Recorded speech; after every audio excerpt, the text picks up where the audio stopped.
오늘 우리는 지난주 함께 나누었던 말씀, 같은 본문의 뒷부분을 좀 더 자세하게 말씀 속에서 같이 나눠보고자 합니다. 지난주 말씀을 우리가 어디까지 집중해서 읽었고 본문의 말씀을 내용 속에서 살펴봤냐면 10절까지 살펴보았어요. 이 10절까지는 예수께서 제자들을 세상으로 보내시는 장면을 통해서 복음을 들고 나가는, 세상으로 나가는 제자들이 어떤 태도로 세상을 마주해야 하는가를 가르치는 거였어요. 우리가 세상에 나가서 어떤 태도여야 할까? 오늘 본문은 그 복음의 메시지가 얼마나 중요한지에 대해서 다시 되풀이해서 말씀하고 다루고 있다고 생각하시면 될 것 같습니다. 우리는 지난주 말씀에서 제자들이 왜 예수님께서 그렇게 나가게 하셨냐면 예수님의 옆에서 듣고 배우고 그리고 놀라고 밥 먹는 것만으로는 안 된다, 나가서 경험을 해야 된다, 한 발씩 세상으로 나아가서 세상에서 주님의 이름만으로, 주님의 능력만으로 승리한다는 것을 경험할 때 그때 우리의 신앙이 성장할 수 있다는 것을 우리가 말씀 속에서 같이 나누었습니다. 오늘 말씀은 그럼 주님께서 왜 그렇게 그들을 훈련시켜서 세상에서 승리하게 하시는가? 그 이유가 있는데 그게 뭐냐면 그들이 들고 나가는 복음의 이야기, 예수 그리스도의 복음이 당장 지금 급박하게 전해져야 한다는 것을 우리들에게 가르치고 있는 말씀이 11절 이후에 그렇게 말씀이라는 것을 기억했으면 좋겠어요. 예수님께서 공생애를 시작하시면서 첫 번째 외치셨던 말씀이 뭐였는지 혹시 여러분 아십니까? 회개하라, 천국이 가까웠느니라. 이게 예수님이 공생애를 시작하시면서 사람들을 향해서 첫 번째 떼셨던 말씀이었어요. 이 메시지가 바로 복음의 메시지입니다, 여러분. 예수께서 공생애를 이제 살아가시면서 하신 것을 우리는 세 개로 나눕니다. 하나는 가르치시는 것, 하나는 고치시는 것, 그리고 또 하나가 뭐냐면 복음을 전파하시는 거였어요. 예수께서는 이 복음이 되기 위해서 결국은 당신이 십자가에 죽기까지 고난 받으시고 그리고 그 자신이 복음이 되셨어요. 그렇게 복음이 되신 예수님께서 부활하시고 승천하실 때 마지막 명령으로 그분의 마지막 사역이 되시는 거겠죠? 마지막으로 하신 말씀도 그게 뭐냐면 제자들에게 세상으로 나아가 뭘 전하라고요? 복음을 전하라는 말씀이었습니다. 여러분, 예수님은 복음 때문에 오셨고 복음을 가르치셨고 그리고 복음이 되셔서 죽으셨고 그리고 복음을 전파하라고 마지막으로 우리들에게 가르쳐 주셔서 그것이 우리 지금 기독교의 핵심이 되었어요. 그래서 초대교회의 모든 역사는 복음 전파의 역사였습니다. 얼마나 초대교회가 어려웠는지 여러분 성경 공부하시면 늘 들으시잖아요. 힘들고 어려운 상황 속에서 정말 어떤 사회적인 정치적인 뒷받침도 하나도 받지 못하는 그들이 오직 예수 그리스도의 십자가와 부활, 그 메시지만으로, 그리고 그 메시지가 내게 주는 감동을 섬겨가면서 섬김으로써 그들이 이룬 것이 뭐냐면 겨우 100년이 채 안 돼서 예루살렘을 중심으로 로마의 통치가 있었던 모든 지역에 교회가 세워지는 거였어요. 그리고 300년이 채 되지 않아서 그 복음이 로마 통치 모든 지역의 주류가 되었습니다. 여러분, 그렇게 해서 전해지기 시작한 복음이 2000년을 지나서 동방의 작은 나라인 대한민국까지 흘러왔고요. 그렇게 그때 뜨겁게 복음을 받아들였던 우리 대한민국이 지금은 안타깝게도 지금 우리 땅에서부터 그 복음이 빛을 잃어가고 있는 모습을 보고 있습니다. 그리스도인들이 복음을 가볍게 여기기 시작했어요.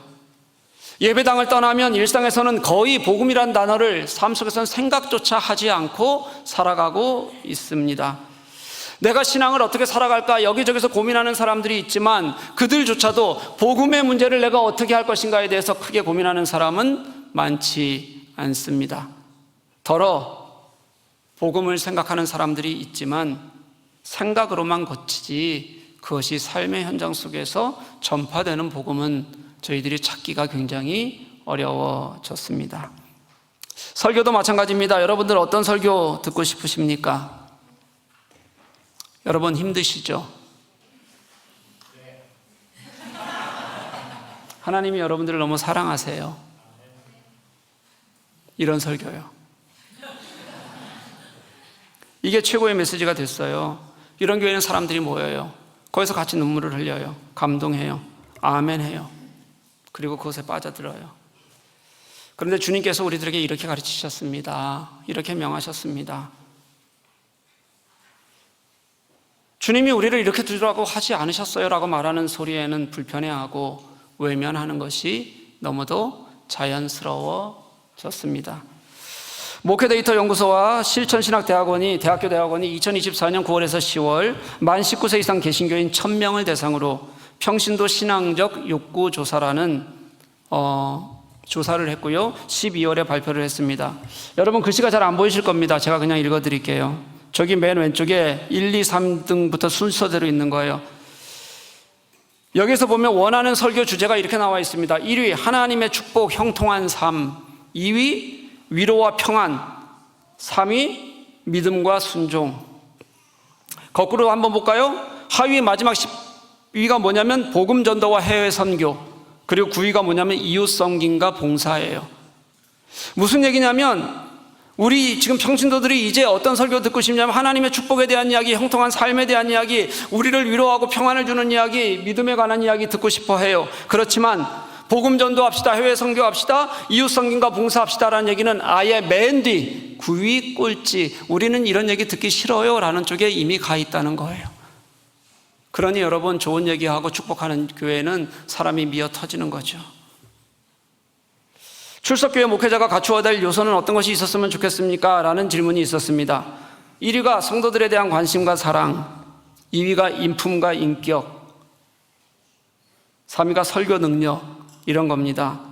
인품 좋은 목사가 성도들에게 사랑과 관심을 가지고 설교까지 잘하면 그냥 최고입니다.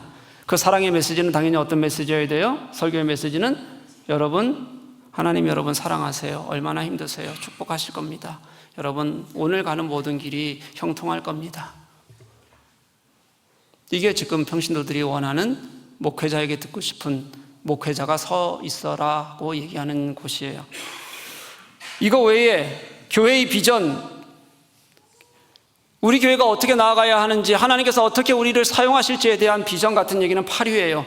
근데 그 뒤에 거 한번 보실래요? 9위가 뭐냐면 신령한 능력, 10위가 교회 성장, 이런 거니까 이런 것들은 사실은 가치 있게 보기가 어려워서 빼버린다면 거의 교회 비전은 꼴찌에 해당한다고 보시면 돼요.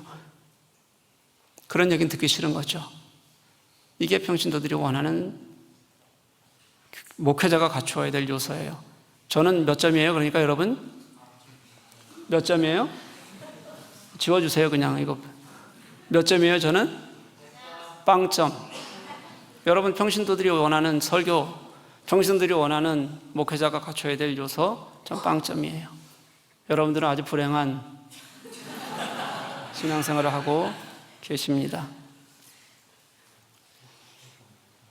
제가 이걸 보면서 이게 우리 교인들이, 이게 성도들이 원하는 거라면 하나님 나라가 이제 무너져가고 있구나라는 생각이 들었어요. 이런 시대에 예수께서 처음 공생애를 시작하실 때 외치셨던 것이 복음이었다. 당신의 십자가 고난이 복음을 이루시는 확증이었다. 당신이 부활하시고 승천하시고 우리에게 맡기신 마지막 우리들에게 주실 사명이 복음을 전하는 것이었다라는 것이 여러분 이제 무슨 의미인지를 교회가 먼저 찾아 나서지 않으면 안 되는 시대가 되었다는 겁니다. 여러분은 복음을 어떻게 대하고 있습니까? 어떻게 대하세요? 오늘 말씀은 그 복음을 우리가 더 이상 미루지 말고 긴급한 사명으로 받아들여야 한다고 가르치고 있습니다. 11절 말씀은 이렇게 가르칩니다. 어느 곳에서든지 너희를 영접하지 아니하고 너희 말을 듣지도 아니하거든. 복음을 듣지 않는다는 뜻이에요. 그러면 거기서 나갈 때 발 아래에 먼지를 떨어뜨려 그들에게 증거를 삼으라, 이렇게 말씀하셨어요. 여러분 이게 무슨 뜻인지 정확히 알기는 어렵지만 긍정적인 표현은 아닌 것 같잖아요. 그렇죠? 당시 가나안 땅은 먼지가 잘 묻는 흙길이었습니다. 그래서 조금만 걸어도 먼지가 발등까지 뽀얗게 올라왔어요. 그러니 어느 집에 방문을 하거나 부잣집에 가면 늘 그 발을 먼저 씻어주는 종이 문 앞에 기다리고 있었습니다. 또 우기가 되면 진흙탕이 됐어요. 그래서 온 발이 그냥 진흙 범벅이 되는 겁니다. 그러니까 한마디로 발이나 신발은 날씨가 조건 좋지 않건 먼지투성이, 흙투성이가 되어서 다니고 있다는 뜻입니다.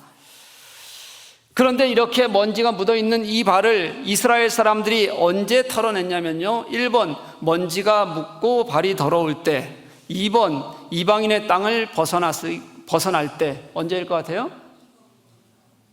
2번이요, 그렇죠? 뭐 1번에는 안 할 거예요, 그럼 여러분? 안 할 거예요, 1번에는?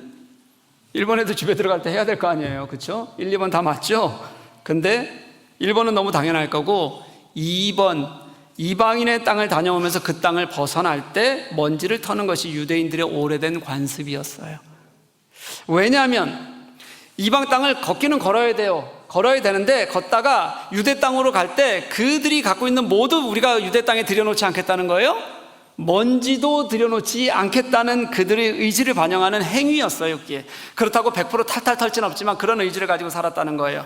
그러니 이방 땅을 지나다가 벗어날 때 그들이 이것을 털면 나는 이제 이방과 완전히 단절하는 거야. 그리고 우리는 이방과 달라서 하나님의 거룩함을 지키는 사람들이야. 또 조금만 더 깊이 들어가면 구원은 이스라엘에게만 있다는 선민의식이 완전히 자리 잡은 그런 의식이 이방인 땅을 벗어날 때 신발에 있는 먼지를 터는 거였어요. 그런데 예수님께서는 제자들에게 여러분 이방인들에게 그러라고 한 것이 아니라 유대인의 집을 나올 때도 그렇게 하라고 명령하시는 거예요.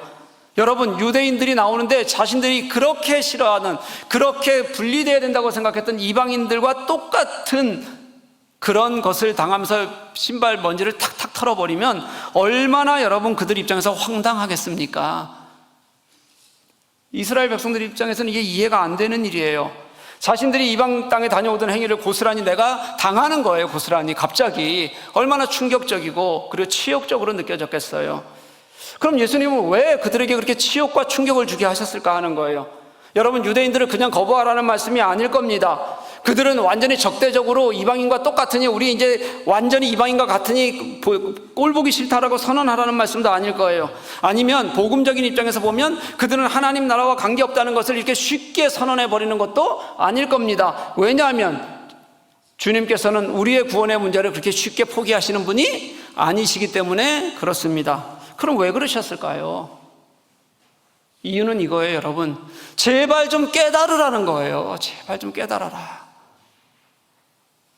유대인들에게 그렇게 충격을 주어서라도 그들이 듣지 않으려는 복음이 얼마나 급박한지, 그들이 자초하는 심판이 얼마나 심각한 것인지를 깨닫게 하시려는 예수님의 마음이 있는 겁니다. 자신들이 그렇게 혐오하던 이방인들처럼 취급당하는 거, 이걸 느끼면서 지금 너희들이 마주하고 있는 행위가 얼마나 심판과 가까워 있는지를 좀 깨닫게 하시려는 예수님의 마음이 있는 거예요. 시간이 없다. 지금 이 시간이 너희에게 주어진 기회다. 그러니 복음을 받아들여라. 예수님은 유대인들이 그것을 깨닫고 알기를 원하셔서 너희들이 나올 때 그곳에다 뭐 하라고요? 먼지를 털어내라라고 가르치신 거예요. 그리고 또 제자들의 입장이라면 그 유대인들에게 먼지를 털어내는 그 행위를 통해서 본인들도 우리가 얼마나 진실하게 복음을 정말 급박하게 정말 주님께서 이렇게 애타게 가르치시는 복음을 내가 전하고 있는지 진실하게 서 있는지를 알게 하시려는 그들의 사명을 또 깨닫게 하시려는 마음도 그 안에 함께 들어있는 겁니다. 그게 그들에게 먼지로 증거를 삼으라는 먼지의 증거입니다. 사랑하는 교회 여러분, 저는 우리에게도 이런 복음에 대한 간절함이 있어야 한다고 생각합니다. 예수께서 복음을 위해서 이 땅에 오셨고 이 땅에서 우리의 복음이 되셨습니다. 같은 유대인들에게도 상상할 수도 없는 충격적인 방법으로라도 그들이 복음을 받아들이기를 원하셨던 예수님의 마음 그대로 이 생명을 구하시기 위해서 하나님이 이 땅에 오셔서 십자가에 죽으시기까지 하신 그 예수님의 마음이 2000년 전의 마음과 지금 2000년 후에 이 자리에서의 마음이, 생명을 향한 마음이 다를 리가 없습니다. 어떻게 이게 바뀌겠습니까? 그런데 예수님의 마음은 분명히 똑같을 텐데 지금 우리 땅에 우리 그리스도인의 마음에는 복음이 사라지고, 우리의 입술에서 복음이 사라지고, 교회의 비전에서 복음이 사라지고, 그리고 하나님 나라의 운동이 우리에게서 점점 없어지고 있다는 것, 이걸 여러분, 우리가 그냥 괜찮아, 당연한 것이 아니야 라고 받아들여도 될까요? 정말 이거 그냥 이대로 받아들여도 되겠습니까? 12절은 그들이 나가서 전파한 내용도 복음이라는 것을 다시 한번 알려줘요. 제자들이 나가서 회개하고 전파하고, 그리고 귀신을 내쫓고 병자들을 고쳤다고 하잖아요. 마가는 메시지의 내용을 아주 단순하게 표현하는 겁니다. 예수님께서 처음 말씀하셨던 회개하라, 천국이 가까웠다, 이 말씀을 아마 마가는 알고 있을 겁니다. 그래서 그 선포 그대로 그냥 예수님과 똑같은 선포로 하는 거예요. 너희들 회개하라 라는 것으로 복음이 어디에서 어떻게 시작하는지를 가르쳐주고 싶었던 겁니다. 제자들은 예수께서 하셨던 외침, 예수께서 처음 시작하셨던 그 외침을 그대로 전파하는 겁니다. 그 메시지에 구구절절 다른 것들을 담지 않아도 중요한 것은 생명이 죽게 돌아오게 하시는 하나님의 마음이라는 것, 그것을 우리의 소망 가운데 품어야 하는 것이라는 것을 그저 회개하라 그렇게 전파했다고 말하는데 다 담고 있다는 뜻입니다. 그런데 우리는 어느 순간부터 이 복음이 한 생명을 향한 것이고, 그것도 내 눈앞에 있는 한 생명을 보라는 것이었고, 내 주위에 있는 생명을 보라는 것이었고, 또 내 가족 누군가 아직 믿지 않는 분이 있다면 그 한 사람을 살리는 일이라는 걸 우리는 그저 정말 아무렇지도 않고 잊고 살아가고 있다는 뜻이에요. 예수께서 우리에게 하신 일, 이 땅에서 그렇게 우리에게 행하셨던 당신의 복음이 나에게까지 와서는 꽉 막힌 채 벽이 되어버린 것, 그래서 내가 스스로가 벽이 돼서 복음의 길을 한 발도 떼지 못하고 있는 것이 아닌가라는 생각이 들었습니다. 우리는 이 땅에서 아무것도 없이 현실을 살다 정말 그 현실 속에서 주님이 가르치신 그것이 얼마나 큰 희생이었는지, 그리고 얼마나 불안정인 삶이었는지를 알고 주님을 따르는 사람들이에요. 그런데 한편으로는 우리는 안정된 삶을 위해서 우리의 온 마음을 쏟습니다.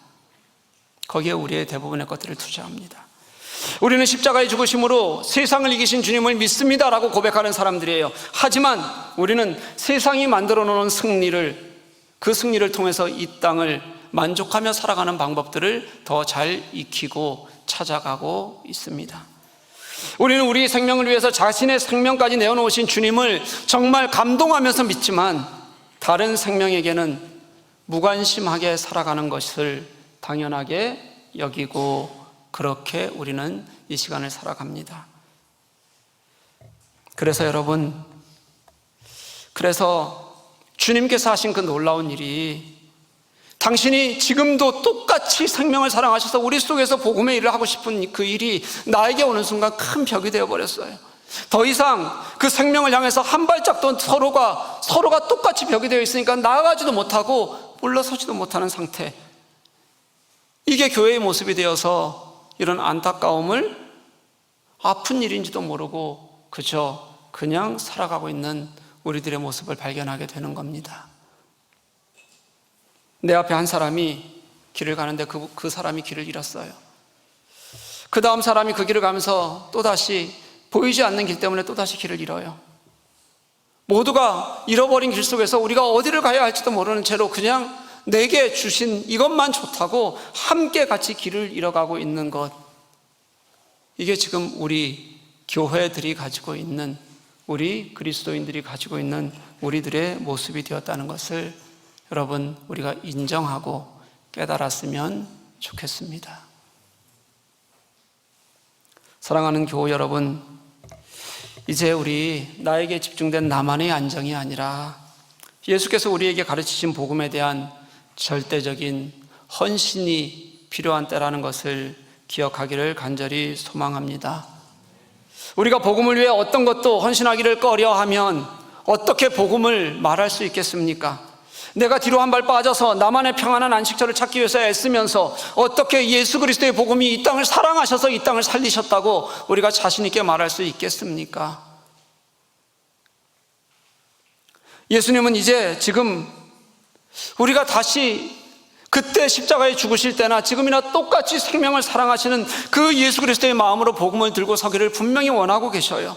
내가 복음을 들고 선 곳이 때로는 그냥 이웃을 향한 내 마음일 수도 있고, 때로는 실제 죽음의 문턱에 다다른 사람도 있을 수 있습니다. 하지만 내가 그 복음을 섬기는 일, 복음으로 누군가를 섬기는 일이 없으면, 회피하면 이 땅에 예수 그리스도의 복음이 점점 더 사라진다는 것을 우리는 지금 한국 땅에서도, 우리 한인교회 안에서도 똑같이 목격하고 있습니다. 초대교회는 당시 넘기 어려운 수많은 장벽들이 있었어요. 그럼에도 불구하고 그 장벽들을 서로가 격려하면서 함께 넘으면서 복음이 승리한다는 것을, 그들을 통해서 하나님이 일하신다는 것을 분명히 경험했어요. 그런데 지금 우리는 서로가 복음을 회피하고 복음을 말하는 것조차 부담스러워하고 그리고 거북해하면서 우리가 모여있는 이 자리가 스스로가 복음을 막아버리는 벽이 되고 있다는 것을 우리는 이제는 좀 기억했으면 좋겠습니다. 교회에 사람들이 모여 있었는데 일부는 죽어서 떠나고 일부는 걸어서 떠나고 다른 이들은 교회에 들어오지 않는 이 현실이 바로 복음을 이제 나의 것으로 여기지 않았던 우리의 모습 때문임을 기억할 수 있었으면 좋겠어요. 우리 교회 교우들이 그리스 튀르키예 성지답사를 저와 같이 다녀왔습니다. 사도 바울의 전도자의 길을 걸었잖아요. 어제 마무리 모임을 좀 했습니다. 그러면서 같이 걸었던 그 일주일의 시간이 어땠는지 같이 마음을 나누었어요. 함께 마음을 나누면서 우리 교회 같이 다녀오셨던 분들에게서 공통적으로 느낀 그 같이 고백한 것이 두 가지가 있었습니다. 하나는 뭐냐면, 바울과 그 전도자들이 그 척박한 길을 진짜 힘들고 어렵게 고통스럽게 걸었겠다.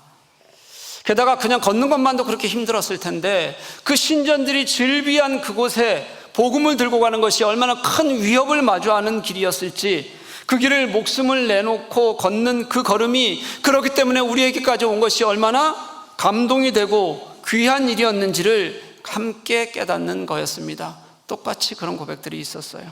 현장을 가보니 복음은 그냥 전해진 것이 아니라는 것을 분명히 알겠습니다. 누군가의 정말 감당하기 어려운 고난을 성령과 함께 우리에게 주어졌을 때, 그때 그 복음은 빛을 발해 지금 우리가 그 복음을 듣게 된 겁니다.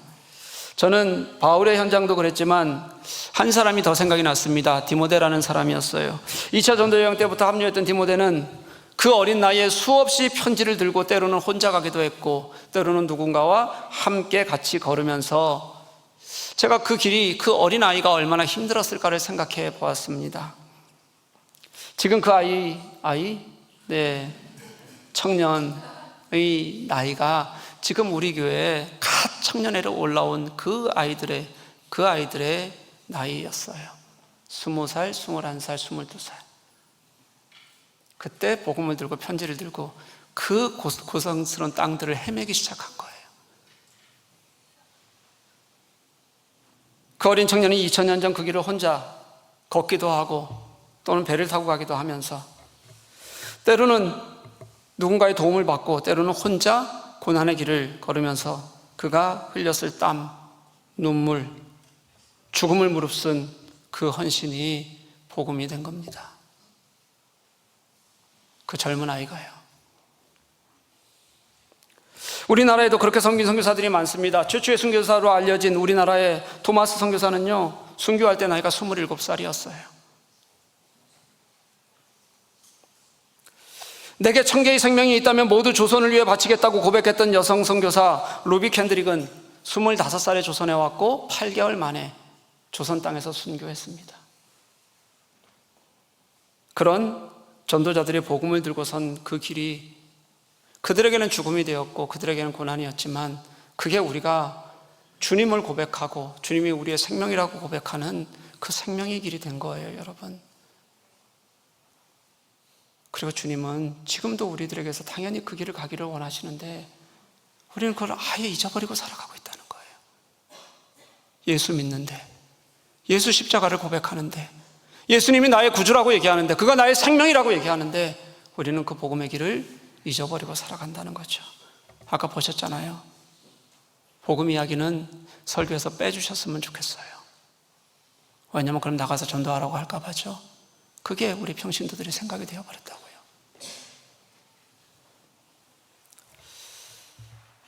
우리 교회 함께 왔던 교우들의 고백에서 제가 또 하나 느낀 것이, 그렇게 함께 걸어봤더니 공동체가 얼마나 소중한지를 알았다는 거였어요. 다녀오신 분들이 한결같이 고백하는 게 그 복음의 흔적을 함께 걸으면서 함께 걸었기 때문에 더 큰 감동이 되었다는 거였습니다. 혼자서는 힘들었고 어려웠을 그 길을 공동체와 함께 웃기도 하고 때로는 울기도 하면서 함께 걸으면서, 그래, 이게 교회 공동체구나. 복음은 이렇게 공동체를 통해서 전파되는 거구나. 복음은 공동체가 하나가 되었을 때, 같이 복음을 들었을 때 같이 그 안에 역사하시는 것이구나를 같이 느낄 수가 있었어요. 복음의 길이 얼마나 어려운 길이겠습니까? 그런데 그 길에 나 혼자 서 있는 게 아니라는 거예요, 여러분. 혼자 서 있으면 정말 외로울 수 있고 눈물을 흘릴 수 있는 그 길이 함께 있어서 그 눈물조차도 같이 나눌 수 있고 닦아줄 수 있고, 내가 무너질 때 손잡아줄 수 있는 사람들, 그게 초대교회 십자가의 복음이 전해지는 방법이었고, 그 방법을 주님께서는 오늘 이 땅 이곳에서도 우리 교회와 함께 하기를 원하십니다. 믿으십니까? 여러분, 그게 교회가 있는 이유예요. 만약에 아까 그런 설교를 해야 되고 그렇게 성도들에게 맞춰줘야 한다면 저는 목회를 포기하겠습니다. 왜냐하면 그렇게 해서 교우들이 싫어서가 아니에요. 사랑스러운 여러분들이 싫어서가 아니에요. 그렇게 해서 교회가 복음이 사라지고 이기적인 성도들만 남고, 그렇게 해서 하나님 나라가 없어지는데, 이걸 우리는 괜찮다고 여겨서는 안 된다는 것입니다. 사랑하는 교회 여러분, 저는 예수께서 그렇게 당신과 함께한 제자들마저 다시 세상으로 보내셨다는 것을 생각해 봅니다. 그분이 함께 같이 먹고 마시면서 얼마나 많은 것을 배웠고 보았겠어요. 그런데 그들이 나가서 예수께서 없는 곳에서 예수의 이름으로 승리하기를 원하셨어요. 그리고 그 예수님의 가르침은 결국 이 땅의 복음이 되었어요. 이제 우리가 그 마음을 다시 찾을 수 있었으면 좋겠습니다. 이제 우리가 다시 복음의 길을 들고 그 길을 걸어가야 한다고 생각합니다. 우리에게 말씀하시는 주님이 다시 우리의 길이 되고 우리가 서야 할 자리가 될 수 있었으면 좋겠습니다. 우리가 가려고만 하면 주님이 우리에게 길을 알리시는 내비게이션이 될 것입니다. 우리가 하려고만 하면 주님이 우리의 연약함을 도우시는 힘과 능력을 공급하는 배터리가 될 것입니다. 우리가 멀리 보지 못할 때 하려고만 하면 우리의 소망이 되셔서 내일을 보게 하시는 희망을 우리들에게 분명히 주실 것이라고 저는 그렇게 믿습니다. 그래서 오늘 14절 말씀처럼 그렇게 제자들이 갔더니 이에 예수의 이름이 드러난지라, 다시 예수 그리스도의 이름이 이 땅에 드러나고 당신의 영광이 많은 이들에게 펼쳐지며 이 땅이 당신의 나라가 되게 하실 것을 저는 믿습니다. 그게 오늘 우리를 통하여 일하시는 하나님의 방법입니다. 사랑하는 교우 여러분, 그 주님과 함께 이제 내게서, 우리에게서 꽉 막힌 그 담을 헐고, 그리고 우리에게서 다시 시작하는 예수 그리스도의 이름이 드러나는 영광의 길을, 그 복음의 길을 함께 걸어가는 저와 여러분 될 수 있기를 주님의 이름으로 간절히 축복합니다.